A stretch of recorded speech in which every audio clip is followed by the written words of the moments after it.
Do you think history is just a bunch of boring stories from textbooks? Get ready to change your mind. In today's video, we're going to dive into the dark and untold mysteries of ancient civilizations, from the chilling family drama of the Moche, to prehistoric cannibal secrets hidden in ancient caves, to long-buried lost cities. Join us as we embark on a journey to uncover mysteries that have stood the test of time, starting right now. The family drama of the Moche culture. The ancient Moche civilization just took family drama to a whole new level. According to a shocking genetic study, high-status funerals in Peru 1,500 years ago were actually a form of extreme family bonding. Instead of sitting around playing Moche Scrabble, they simply sacrificed their closest relatives. While most of us argue over who gets grandma's jewelry, the Moche made sure that family members would go together to the afterlife, so there would be no one left to fight over the inheritance. A study published in the Proceedings of the National Academy of Sciences provided new evidence of a custom so bizarre that the experts had to double-check their data multiple times. Archaeologists from the University of California unearthed a shocking find at Huaca Tao Viejo, a pyramid-shaped structure where an elite woman known as the Senora was laid to rest. Next to the Senora were 5 other people, including an adolescent boy and girl, and brace yourself, they had been strangled with plant fiber ropes. Who needs a will when you can just bring your relatives along with you? At first, archaeologists assumed the victims were just random offerings to the gods, but genetic analysis revealed that they were all related to the deceased Senora. Her granddaughter was among the victims, and one of the men buried alongside her was the father of the sacrificed teenage boy. That's a literal family reunion. Before this discovery, researchers thought that Moche human sacrifices were mainly public religious events. But this private, family-centered style of sacrifice is something entirely new. Using radiocarbon dating, scientists determined that 5 individuals, including the 2 sacrificed children, were buried at nearly the same time. DNA sequencing helped sketch a complex family tree. 2 of the men in the tomb were likely brothers of the Senora. One man may have been the father of the sacrificed girl, and another man, buried decades earlier, could have been the grandfather of the entire clan. But why sacrifice so many people just to bury one woman? That remains a mystery. Archaeologist Farron Schmidt suggested that strangulation may have been considered a more gentle way to go, at least by Moche standards. Sure, it's horrifying, but compared to some of their more gruesome sacrifice rituals, this was practically humane. I mean, would you rather be strangled or have your heart ripped out while still alive? Hopefully, you'll never have to make that decision. The Cave of Secrets. Nothing conjures up the feeling of hidden ancient mysteries quite like a damp, dark cave buried deep in the heart of the Amazon rainforest. Come with me into the shadowy world of Cueva de los Tallos in Ecuador. This place, also known as the Cave of the Oil Birds, shot to international fame in the 1970s thanks to some truly outrageous stories. At the center of the legend is Juan Moche, an adventurer who made Indiana Jones look like an apprentice. In the mid-20th century, Moche claimed he had discovered a vast underground labyrinth stretching for hundreds of miles beneath the earth. And what did he supposedly find down there? Nothing short of the extraordinary. Golden artifacts, walls covered in hieroglyphics, advanced machines, and even a library of books made out of metal. That's right, books made of metal, as if ancient civilizations had figured out how to print bestsellers on stainless steel long before we ever heard of paperbacks. But things only got weirder. Moche also insisted he had come face to face with a hidden city beneath the earth, inhabited by a race of tall, fair-skinned, highly intelligent beings. These weren't your typical cave-dwelling weirdos. These people were supposedly technologically advanced. But the question was, why were they living underground instead of, running the world? That part of the story Moche left conveniently vague. Things really exploded when Swiss author Erich von Däniken, the king of ancient alien theories, jumped into the fray. He included Moche's claims in his 1973 book, Gold of the Gods, where he connected the cave's so-called treasures to extraterrestrial visitors. If you listen to Däniken, no ancient civilization could have built anything without a little help from aliens. It looked like everything was heading for a shocking revelation, but it turned out to be a major letdown when real scientists and archaeologists actually investigated Cueva de los Tallos. They found zero evidence of a golden library, a lost city, or alien relics. So what really happened? Did these mysterious beings pack up and leave after Moche's visit? Or was it all just a fabrication? Multiple expeditions were launched, including a major one in the 1970s backed by both the Ecuadorian and British governments. But nothing suggested that an advanced civilization had ever existed in the cave. In 1976, none other than Neil Armstrong himself joined an expedition to study the cave. It was one of the largest and most expensive cave explorations ever undertaken, but of course, they didn't find anything like what Juan Moche described. Still, they did make some intriguing discoveries, such as perfectly cut passageways twisting deep into the cave, estimated to be more than 2,500 years old. Ancient springs in France. What archaeologists found near the village of Chambord was a 1,700-year-old Roman ruin built on top of a sacred Neolithic spring. If history has taught us anything, it's that humans have always excelled at repurposing old real estate. The Romans were the original masters of renovation. This mysterious site contains the remains of a Roman-era pool and stone wall built around a freshwater spring. But the Romans weren't the first to enjoy these waters. The spring had been sacred to people thousands of years before the Romans ever showed up. Neolithic people were taking dips in the spring 6,000 years ago, and incredibly, the spring is still flowing to this day. The Romans, with their ahead-of-their-time engineering minds, enclosed the spring with a wooden box and built a beautifully landscaped pool surrounded by a grand arc of granite blocks. They transformed what was once a wild pond for ancient people into a paradise spa. But there's something dark here too.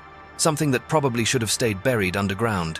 No sacred site is complete without some protection from evil forces. Archaeologists uncovered a ceramic fragment bearing the face of Medusa. Medusa is the infamous snake-haired monster from Greek mythology. The Romans believed her image could ward off evil, which means some Roman looked at this serene pool and thought, better slap a monster face on that, just in case something nasty shows up. Who knows what kinds of spirits or demons once haunted this place that made the Romans feel Medusa's protection was needed. This site isn't just some random ruin, it's layers of civilizations stacked on top of each other. From a sacred Neolithic site, to a Roman mineral spa guarded by Medusa, and then, after the Romans left, everything was forgotten until now. Secret Maya rituals you shouldn't know about. The Mayas' love for big cats went far beyond simple admiration. It was a full-blown obsession with a sacrificial twist. If you thought ancient Mesoamerican civilizations just sat around inventing calendars and building pyramids, think again. Recent discoveries from the Maya city of Copan in Honduras reveal that wild animals played a major role in society, from ritual sacrifices to bizarre prehistoric petting zoos. Since at least the first millennium, the elites of Mesoamerica used animals to show off their status. Jaguars and pumas were seen as symbols of power and were often sacrificed in elaborate rituals. According to a new study led by anthropologist Nawa Sugiyama from George Mason University, these practices were much more widespread than historians had previously thought. And by practices, we mean everything from keeping large predators in captivity to trading animal pelts and meat. The Maya ran a remarkably robust animal economy. Even though they didn't have traditional livestock like cows or pigs, this is a little-known side of Maya culture that, frankly, you might be better off not knowing about. A shocking discovery was made at Alta Q, a name that sounds like a secret government lab, but was actually where Maya kings proved their legitimacy. And they did that by sacrificing a whole lot of big cats. Scientists found the remains of at least 16 jaguars, pumas, and other felines at Alta Q, along with a collection of birds. Why so many cats? In Maya culture, these animals represented strength. If you wanted to be king, you sacrificed a jaguar and hoped the gods approved. The real shock came when researchers analyzed the bones and teeth of these animals using isotopic techniques. It turned out the mighty jaguars and pumas were munching on corn-fed turkeys before their deaths. These weren't wild jaguars at all. They were fattened up on turkey before being sacrificed. At least, the Maya took good care of their adorable killer kitties before sending them off. But it also shows the Maya found a safer way to handle these animals rather than trying to hunt them in the wild. The study also revealed that many animals were traded from other parts of Mesoamerica, as if the Maya were running an ancient high-stakes pet trade. For years, historians underestimated just how deeply animals were integrated into Maya society. Because the Maya didn't domesticate large livestock like cattle, people assumed they weren't keeping animals in any serious way. But Sugiyama's research proved otherwise. The disturbing part is how often Maya kings sacrificed these gorgeous creatures just to prove something to the gods. Secrets beneath the Giza pyramid. Imagine rummaging through your sofa cushions and stumbling upon a secret compartment, but instead of loose change or old popcorn, you find a mysterious underground structure that could change human history, and instead of your sofa, you're digging right beneath the Great Pyramid of Giza. That's exactly what scientists have just done, though of course, they used high-tech scanners, not their bare hands like the rest of us. Archaeologists have detected an anomaly lurking beneath the royal graveyard near Khufu's 4,500-year-old pyramid, and they have no idea what's inside. Treasure? A secret chamber? Or maybe the world's first lost and found box? Before we get any deeper, how about a little history lesson? Don't worry, this part is actually interesting. The Great Pyramid of Khufu, Egypt's biggest and oldest pyramid, was built to honor the pharaoh of the same name. If you were a big deal in ancient Egypt, you got a massive stone monument, which you probably already knew. Surrounding the pyramid is an ancient cemetery, packed with above-ground tombs called mastabas. These mastabas belonged to Khufu's family and top officials, but one area in the necropolis was completely different, a patch of empty land. No tombs, no markers, not even a no parking sign. Naturally, scientists got curious. From 2021 to 2023, a research team from Japan's Higashi Nippon International University and their colleagues decided to take a peek. But not by digging. They used ground-penetrating radar and electrical resistivity tomography to scan the empty space. And guess what? They found something truly bizarre. According to their report, the scans revealed a mysterious L-shaped structure connected to something even deeper underground. This wasn't a natural formation, so it was definitely made by humans, or maybe ancient aliens. Who knows? Right? Now the big question is, what's hiding beneath this anomaly?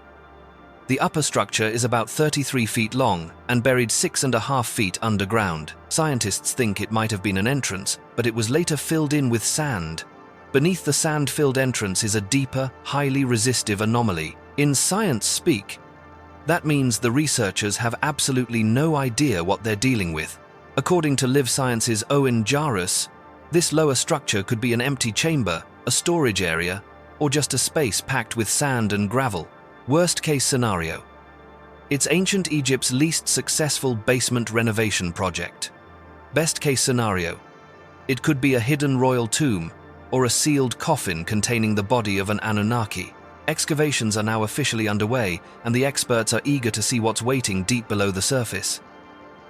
A special investigation into the Anunnaki, ancient deities, celestial overlords, or perhaps the original influencers of Mesopotamian civilization. All roads seem to lead back to the name Anunnaki. If you wanted, I could make an entire video just about this legendary divine race. Some say they were gods, others claim they were ancient astronauts, and there are even conspiracy theories suggesting they're secretly running a coffee shop beneath Mount Hermon. But who were the Anunnaki? The name Anunnaki means those who came from heaven to earth. Sounds dramatic, doesn't it? In Sumerian mythology, the Anunnaki were the offspring of Anu and Ki, the sky god and the earth goddess. This is interesting because biblical tradition contains a similar story, featuring semi-divine beings called the Nephilim, the children of angels from the heavens and mortal women on earth. Maybe the Anunnaki were just the ones with better PR. One of the most famous ancient sources on the Nephilim is the Book of Enoch, a text so controversial it was excluded from the official Bible. Early church fathers like Clement of Alexandria and Tertullian vouched for Enoch's authenticity, but eventually, theologians decided to toss out the parts about rogue angels and their giant, world-devouring offspring. According to the Book of Enoch, a group of 200 rebellious angels called the Watchers decided to seduce human women, and the result was the birth of giants. Those giants eventually consumed everything in sight, including people. You might be wondering what all this has to do with the Anunnaki. The truth is, many scholars believe the Anunnaki are directly connected to, or even identical with, the Nephilim. Scholars like Edward Lipinski have found that ancient Mesopotamian texts identify the Anunnaki's stomping grounds as Mount Hermon, the very place where the Watchers supposedly landed after falling from heaven and set up their giant-making factory. Oh. But does that mean the Anunnaki were aliens or gods? Did they create humanity and the giants? The best person to ask might be Gilgamesh, the famous Sumerian king and part-time demigod who journeyed to Mount Hermon in search of pre-flood wisdom over 3,000 years ago. According to the Epic of Gilgamesh, he was two-thirds divine and renowned for his enormous stature. Ancient texts describe Gilgamesh as standing up to 16 or 18 feet tall. He wasn't just physically huge, he was deeply philosophical and always searching for the meaning of life. Gilgamesh's journey took him through the antediluvian world, where he sought out Utnapishtim, the Mesopotamian version of Noah. Yet, for all his wisdom, nothing could save him from death. Gilgamesh, perhaps part Anunnaki himself, ultimately succumbed to a mortal's fate. In fact, almost all Anunnaki-related lore says the giants of the old world all died out. In the Book of Enoch, God was so angered by the Watchers that he ordered them bound and thrown into the earth's valleys for 70 generations. Meanwhile, in Greek mythology, the rebellious Titans were locked away beneath Tartarus, which, interestingly enough, is the same word used in the Bible to describe where the fallen angels were imprisoned. It's all connected, like some ancient cinematic universe where gods, giants, and fallen angels share one sprawling legend. Empuries. The archaeological site of Empuries is one of the most important locations in all of Europe. Located in Spain's Girona province, this was once home to two major cities, the Greek city of Emporion and the Roman city of Empuria. What makes it remarkable is that both cities coexisted peacefully, side by side. From this very spot, both the Greeks and the Romans spread their influence into what is now modern-day Spain. Today, it remains the only archaeological site in the region where you can find Greek and Roman settlements right next to each other. But Empuries also holds plenty of mysteries. The Greeks founded their city here in the 6th century BC as a commercial hub, while the Romans built their own city in the 1st century BC, about 500 years later.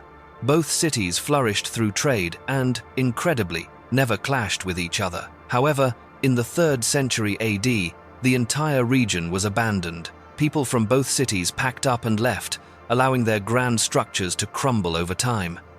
To this day, archaeologists still cannot pinpoint the reason why this happened. What remains now are little more than mud brick walls and ruins that can't be restored.